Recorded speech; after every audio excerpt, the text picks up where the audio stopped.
અમારા આદિવાસી વિસ્તારના ઉમરગામથી અંબાજી સુધી આજ સુધી સિંચાઈનું કોઈ પાણીની વ્યવસ્થા નથી કરવામાં આવી, કોઈ પીવાની વ્યવસ્થા નથી કરવામાં આવી.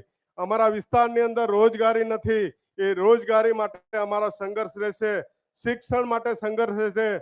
નરેન્દ્ર મોદી ડેડિયાપાડાની અંદર આવ્યા 2003 ની અંદર, ત્યારે અમે પણ ધારાસભ્ય હતા. એમ કીધું કે બેટી પઢાઓ બેટી બચાવો, પણ આજે શિક્ષણના નામે ટ્રાઇબલની અંદર મીંડું છે અને 5,500 સ્કૂલો આજે બંધ કરી દીધી છે અને કોઈ બેટીની સુરક્ષા નથી.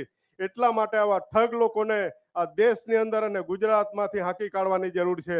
આવનારા સમય અંદર તમે જોઈ લો કે આપણા અમિતભાઈ ચાવડાની અધ્યક્ષતાની અંદર જેમણે ઉમરગામથી અંબાજી સુધી રેલી કાઢી અને જબરજસ્ત જાગૃતતા આવી છે, એના પરથી 100% આવનારી તાલુકા, જિલ્લા પંચાયત અને નગરપાલિકા, મહાનગરપાલિકામાં કોંગ્રેસનું શાસન આવવાનું છે.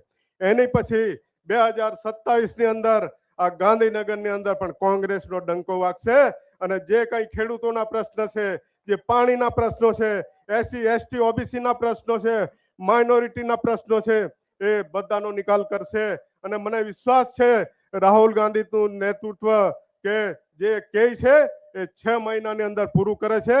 તેમનું વચનને લઈને હું પણ પ્રેરિત થઈને આજે હું ભલે બીજી પાર્ટીમાં હતો પણ હું કોંગ્રેસ પાર્ટીમાં એટલા માટે આવ્યો છું